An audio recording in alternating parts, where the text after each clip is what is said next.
अस्सलामु अलैकुम। आप सबका इस चैनल पर बहुत वेलकम है। आज की तारीख 12 सफरुल मुजफ्फर 1447 हिजरी दिन जुमरा। इस्लामी तारीख। कौम बनी इज़राइल पर अल्लाह के इनामात।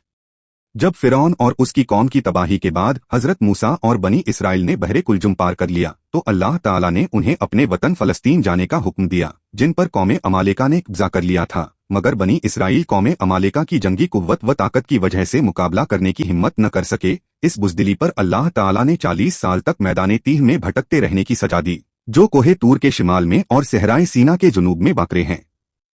अल्लाह ताला ने इस जलीलुल क़द्र नबी की बरकत से 12 कबीलों के लिए 12 चश्मे जारी कर दिए। सख्त गर्मी से बचने के लिए बादल का साया और खाने के लिए मन व सलवा नाजिल फरमाया।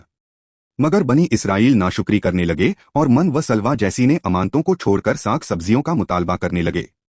फिर जब उनके मुतालबे पर हजरत मूसा तौरात लेने कोहे तूर पर गए तो उन लोगों ने बछड़े को माबूद बनाकर उसकी पूजा शुरू कर दी। इस शिर्क व बुत परस्ती की माफी और तौबा के लिए एक दूसरे को क़त्ल का हुक्म दिया गया, जिसके नतीजे में 3000 या 70,000 अफराद क़त्ल किए गए। दर्ज नाफरमानियों की वजह से यह कौम 40 साल तक अर्जे मुक़द्दस फलस्तीन में दाखिल न हो सकी। एक फर्ज के बारे में। नेकियों का हुक्म देना और बुराई को रोकना।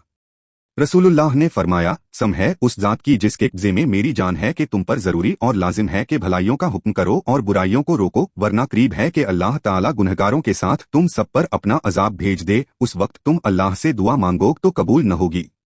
नेकियों का हुक्म करना और बुराइयों से रोकना उम्मत के हर फर्द पर अपनी हैसियत और ताकत के मुताबिक लाजिम और जरूरी है। एक सुन्नत। हर काम में कामयाबी की दुआ। दीन और दुनियावी काम की दुरुस्तगी के लिए इस दुआ का एहतिमाम करना चाहिए। ऐ हमारे परवरदिगार, अपनी जानिब से हमें रहमत से नवाजिए और हमारे कामों में अच्छाई पैदा कर दीजिए। एक अहम अमाल की फजीलत। बाजार जाने का वजीफा।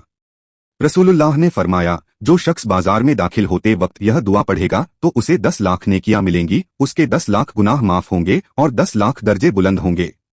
अल्लाह के सिवा कोई माबूद नहीं है, वह तन्हा है, उसका कोई शरीक नहीं, सारी हुकूमत उसी की है और उसी के लिए सारी तारीफें हैं। वही मारता है, वही जिंदा करता है, वह जिंदा है, कभी नहीं मरेगा। तमाम भलाइयां उसी के कब्जे कुदरत में हैं और वह हर एक चीज पर कादिर है। एक गुनाह के बारे में। अल्लाह और उसके रसूल की नाफरमानी।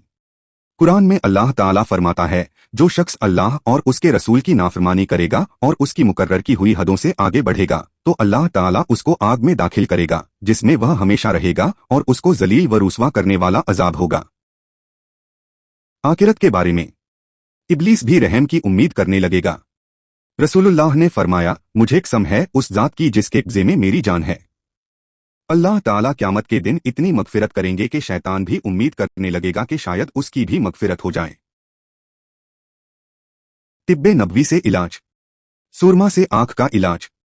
रसूलुल्लाह ने फरमाया, तुम्हारे सुरमों में सबसे बेहतर सुरमा इस्मिद है, जो आंखों की रोशनी बढ़ाता है और पलकों के बाल को उगाता है। नबी की नसीहत।